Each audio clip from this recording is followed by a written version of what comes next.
Guys দেখো, এইটা হচ্ছে আমাদের শহরের সব থেকে বড় জঙ্গল, জুরাসিক জঙ্গল। আর এই জঙ্গলটার ভেতরে একটা বিশাল বড় অ্যানাকোন্ডা সাপ থাকে। আর এই সাপটা মাঝে মাঝে জঙ্গল থেকে বের হয়ে এসে এই র্যাম্পের এখানে শিকার করে।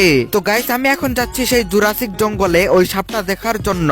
আর গাইস আমি যতক্ষণে সেই জুরাসিক জঙ্গলে যাচ্ছি ততক্ষণে তোমরা প্লিজ ভিডিওটিতে একটি লাইক করে দিও আর চ্যানেলটিকে প্লিজ একটি সাবস্ক্রাইব করে দিও। তো গাইস আমি দেখতে দেখতে চলে আসলাম সেই র্যাম্পটার কাছে, যে র্যাম্পের কাছে সাপটা শিকার করে। কিন্তু গাইস আমি এখানে তো সাপটাকে দেখতে পাচ্ছি না। তো কোনো ব্যাপার না, চলো এখন আমাদের জঙ্গলের দিকে যেতে হবে, কারণ আমার মনে হচ্ছে সেই সাপটা এখনো জঙ্গলের ভেতরেই আরাম করছে। আর গাইস আমি দেখতে দেখতে জঙ্গলের ভেতরেও ঢুকে গেলাম। তো চলো এখন তাড়াতাড়ি করে সেই সাপটাকে খুঁজে বের করা যাক। আরে গাইস আমি তো কিছু শব্দ শুনতে পাচ্ছি, আমার মনে হচ্ছে সেই সাপটা আমার আশেপাশেই আছে।